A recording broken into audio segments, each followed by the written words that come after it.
उसने मेरी बातों से ठीक अंदाजा लगा लिया था, मगर इस्लाम के अटूट रिश्ते ने मेरी जान बचा ली थी। मैंने सिर्फ इतना कहा कि मैं वादा करता हूँ कि वैसा ही करूंगा जैसा वो कह रहा है। हकीकत ये थी कि मैं खुद भी वहां से पाकिस्तान फरार होना चाहता था। अगरचे उस वक्त मशरकी पाकिस्तान की सियासी फजा बेहद खराब थी, लेकिन वो पाकिस्तान तो था और वहां से मैं आसानी से लाहौर जा सकता था। झंग सियाल के इस मुसलमान दुकानदार का नाम शेख अहमद बख्श था। दोपहर के वक्त वो नौकर को दुकान पर बिठाकर घर गया और वापसी पर उसकी टोकरी में एक जनाना बुर्का था। जब शाम गहरी हो गई तो उसने मुझे बुर्का पहनाया और कहा कि दुकान से निकलकर मेरे पीछे पीछे चले आना। मैंने बुर्का पहन लिया। मेरे जूते भी उसने बदलवा दिए थे। मैंने 100 रुपए के 2 पाकिस्तानी नोट और मशरकी पाकिस्तान की सरहद का छोटा सा नक्शा बड़ी होशियारी से बाथरूम में जाकर पहले ही निकाल लिया था। मैं जनाना सैंडल और बुर्का पहनकर दुकान से निकल आया। अहमद बख्श मेरे आगे आगे चल रहा था। बाजार में काफी रौनक थी। नकाब की जाली से मैंने नजर अपने मोहसिन पर लगा रखी थी और उसके पीछे पीछे चल रहा था। 2-3 बाजार घूमकर एक चौराहा आया। उसने एक खाली रिक्शा रुकवा लिया,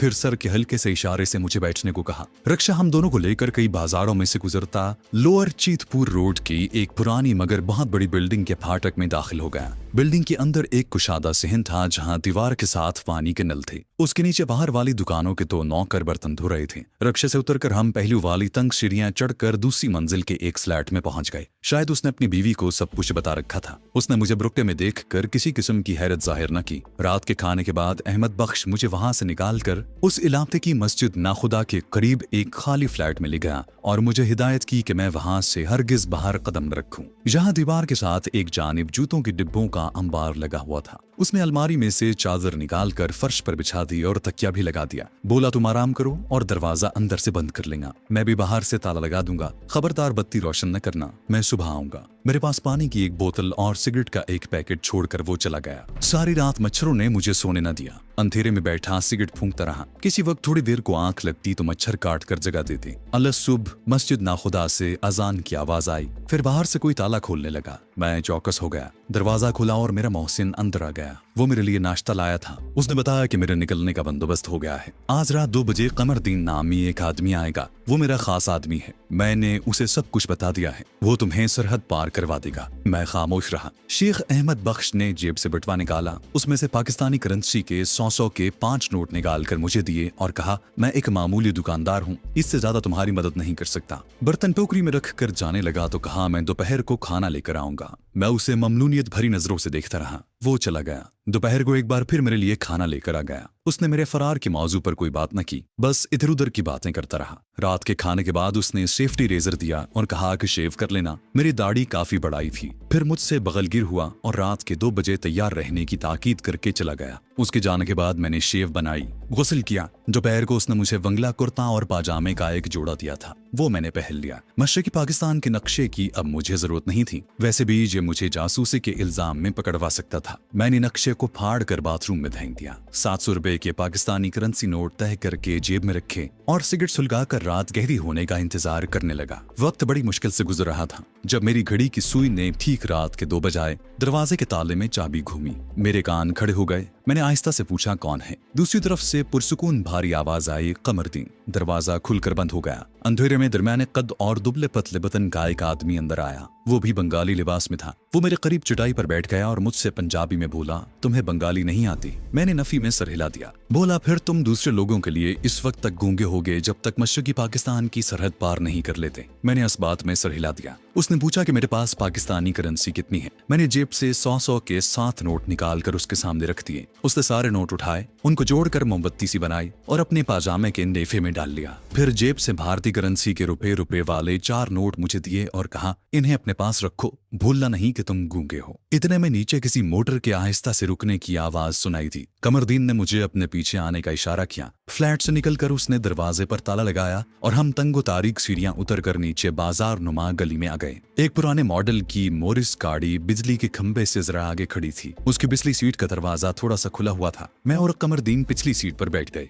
गाड़ी का इंजन गरजा और गाड़ी जकरिया स्ट्रीट के इलाके की नीम तारीख सुनसान गलियों से निकलकर लोअर चेतपुर रोड पर दौड़ने लगी। ड्राइवर खामोशी से गाड़ी चला रहा था। हम भी चुप थे। रात के सन्नाटे में गाड़ी वीरान सड़कों पर तेजी से अपनी मंजिल की तरफ जा रही थी। उस जमाने में भी कलकत्ता बहुत वसी और दूर तक फैला हुआ शहर था। 1 घंटे तक हमारी गाड़ी शहर की सड़कों पर चलती रही। फिर मज़ाफ़ाती इलाका शुरू हो गया। अब हमारी दोनों जानिब खेत थे, उनमें नारियल के दरख्त पिछली रात की ठंडी हवा में आहिस्ता आहिस्ता लहरा रहे थे। हम एक ऐसी सड़क पर आ गए जहाँ कारखानों की चिमनियां आसमान की तरफ उठी हुई थी। आसमान पर सितारे अब फीके पड़ने लगे थे। इस दौरान मेरे साथी ने मुझसे कोई बात नहीं की। मोटर गाड़ी कारखानों की चिमनियां पीछे छोड़कर वीरान इलाकों में आई तो कमरदीन ने सिगरेट सुलगाया और ड्राइवर से पंजाबी में कहा, मेरा थैला साथ रख लिया था। ड्राइवर ने कहा हाँ जी और कहकर खामोश हो गया। मैं समझ गया कि ये ड्राइवर कोई गैर नहीं है। फिर भी मैंने कोई बात करना मुनासिब ख्याल न किया और खामोश बैठा रहा। मेरी आंखें सुलझ रही थी मगर मैं उनसे कोसों दूर था। पाँव फटने लगी तो गाड़ी एक जंगल में दाखिल हो गई जहाँ हवा में खुनकी थी। जंगल खत्म हुआ तो हल्का हल्का उजाला फैल चुका था। हमारी मोटर अब एक कच्ची सड़क पर से गुजर रही थी। बाएं जानिब टेलीफोन के खंबे दूर तक चले गए थे। हमने कई छोटी छोटी नदियों के पुल अबूर किए। दिन पूरी तरह निकल आया और धूप चारों तरफ फैल गई तो छतरीदार झाड़ियों के एक टीले के करीब से निकलकर मोटर एक जगह रुक गई। आगे बांस के झुंड में एक छोटा सा रास्ता घने जंगल की तरफ जा रहा था। कमरदीन ने थैला उठाया और ड्राइवर को वापस भेज दिया। हम पैदल चलने लगे और जंगल में काफी दूर तक आ गए जहाँ चंद एक खपरेल की झोंपड़ियां भी नजर आईं। कमरदीन मुझे एक दरख्त के नीचे खड़ा करके एक झोंपड़ी के पास गया। उसने किसी को आवाज दी। अंदर से एक देहाती बंगाली बाहर आया जिसने सिर्फ एक मैली सी धोती पहन रखी थी। कमरदीन उससे बंगला जबान में बातें करने लगा। फिर वो उसे लेकर मेरे पास आया। बंगाली में मुझसे हाथ मिलाया और हमें एक खाली झोंपड़ी में ले गया जहाँ हमने चावल मछली खाई, काली कड़वी चाय पी। कमरदीन ने मुझे बताया कि ये बंगाली मुसलमान है और हमारा अपना आदमी है, मगर उसे यही बताया गया है कि तुम गूंगे हो और तुम्हें सरहद पार करवानी है। ये आदमी आज रात तुम्हें अपने साथ सरहद पार करवाने ले जाएगा। तुम्हें कोई परेशानी नहीं होगी। मैंने उसे तुम्हारी रकम में से 500 रुपए दे दिए हैं, बाकी 200 रुपए तुम अपने पास रखो। कमरदीन ने 100 के 2 पाकिस्तानी करेंसी नोट मेरे हवाले कर दिए। हम झोंपड़ी में लेट गए। रात भर का मैं जागा हुआ था। शाम तक सोता रहा। मैं जागा तो कमरदीन वहां पर नहीं था। बाहर शाम का हल्का हल्का अंधेरा फैलने लगा था। कमरदीन एक और झोंपड़ी से निकलकर मेरी तरफ आया। उसने थैला मुझे देकर कहा, इसमें तरकारी है, ये तुम हिली के स्टेशन मास्टर के सुपुर्द करोगे। ये थैला और तरकारी हमारी निशानी है। हिली का स्टेशन मास्टर हमारा अपना आदमी है। हिली मशरकी पाकिस्तान की सरहद पर है। हिली का स्टेशन मशरकी पाकिस्तान में और स्टेशन मास्टर नजर का क्वार्टर भारत यानी मगरबी बंगाल की सरहद में है। मशरकी पाकिस्तान की सरहद किसी को समझ में नहीं आ सकती। ये बंगाली तुम्हें किसी न किसी तरह अपनी हिफाजत में स्टेशन मास्टर के क्वार्टर तक पहुंचा देगा। उसके बाद स्टेशन मास्टर तुम्हें बॉर्डर क्रॉस करवाएगा। अब मैं जाता हूँ। मेरा साथी कमरदीन वापस कलकत्ते की तरफ चला गया। मेरा बंगाली रहनुमा ने रात को मुझे चावल और मछली का पतला शोरबा दिया। उसके बाद उसने इशारे से मुझे सो जाने के लिए कहा। मैं झोंपड़ी में बिछी चारपाई पर लेट गया। यहाँ बहुत मोटे मोटे मच्छर थे। इन मच्छरों ने काट काट कर बुरा हाल कर दिया। आधी रात के बाद बंगाली रहनुमा आ गया। उसने मैली कुचैली सदरी भी पहन रखी थी। इशारे से उसने मुझे साथ चलने को कहा। हम झोंपड़ी से निकलकर अंधेरे जंगल में एक तरफ रवाना हो गए। उस वक्त मशरकी पाकिस्तान जानी बांग्लादेश की सियासी सूरत हाल ये थी कि मुजीबुर रहमान की अवामी लीग भारी अक्सरियत से जीत चुकी थी। मुजीब अपने साथ 6 नुकाती फार्मूला लाया था। इस दौरान बंगाली मुसलमानों के दिलों में मगरबी पाकिस्तान के खिलाफ नफरत के जज्बात भर दिए गए थे और वहाँ इंतखाबात इसी नफरत की बिना पर हुए थे। अब फातेह अवामी लीग इक़्तिदार के साथ साथ मगरबी पाकिस्तान से मुकम्मल आज़ादी का भी मुतालिबा कर रही थी। अवामी लीग की कामयाबी के साथ ही भारतीय फौजें मगरबी बंगाल की सरहदों पर पहुंच गई थीं और पूरी 5 डिवीजन फौज ने मशरकी पाकिस्तान को अपने घेरे में ले रखा था। ये नकलो हरकत बड़ी खामोशी से हो रही थी और भारत के अज़ाइम साफ जाहिर थे कि वो मुजीबुर रहमान की अवामी लीग की मदद से बांग्लादेश को आज़ाद करवाना चाहता है। ये रहनुमा मुझे बेहद दुश्वार गुजार रास्तों से ले जा रहा था। वो भारतीय बॉर्डर फोर्स की चौकियों से बचकर गुजर रहा था। हमने कई नदियां और नाले अबूर किए। कोई 2 बजे रात मुझे दूर एक टीले की आगोश में कुछ धुंधली रोशनियां दिखाई दी। चूंकि मैं गूंगा और बहरा बना हुआ था इसलिए मेरा बंगाली साथी मुझसे इशारों में ही बात करता था। बाद में मुझे मालूम हुआ कि वो मगरबी बंगाल का सरहदी गांव बन गांव था, जहां से हिली का सरहदी स्टेशन चंद मील के फासले पर था, जहां भारतीय फौजियों के साथ पाकिस्तानी फौज के जवानों ने तारीखी जंग लड़ी और शुजात और सरफरोशी की तारीख में सुनहरा बाब रकम किया। जहां तक कि खुद भारतीय फौज के जर्नैलों को पाकिस्तानी फौज की बहादुरी और जज्बा शहादत का एतराफ करना पड़ा। हम बन गांव से काफी दूर रहकर एक घाटी में से गुजर रहे थे जहां चारों तरफ जंगली झाड़ियां और बांस के झुंड थे। रात का पिछला पहर था। मेरी घड़ी की चमकदार सुइयां 4 बजा रही थी। एक टीले की ढलान पर दूर रेलवे का सिग्नल दिखाई दिया। उसकी बत्ती सुर्ख थी। बंगाली रहनुमा मुझे अपने पीछे आने का इशारा करके एक दर्रे में दाखिल हो गया। ये दर्रा एक तंगो तारीक घाटी से गुजरकर एक खुश्क नाले में उतर गया था। नाले से बाहर निकले तो कुछ फासले पर एक ढलवान छत वाले क्वार्टर का खाका अंधेरे में उभरता दिखाई दिया। बंगाली रहनुमा ने मुझे इशारा करके वहीं ठहरने को कहा। वो खुद ऊंची नीची जंगली घास में चलता हुआ क्वार्टर में दाखिल हो गया। मैं सांस रोके अपनी जगह पर खड़ा रहा। कुछ देर बाद वो वापस आकर मुझे भी अपने साथ अंदर ले गया। वहां मेरी मुलाकात हिली के मुसलमान मगर भारतीय बंगला स्टेशन मास्टर नजरुल से हुई। मैंने उसे थैला दिया तो उसने तरकारी निकाल कर गौर से उसे देखा और फिर मुझे क्वार्टर की पिछली कोठरी में जाकर आराम करने का मशवरा किया। कोठरी में लकड़ी का एक तख्त बिछा हुआ था। मैं उस पर लेट गया।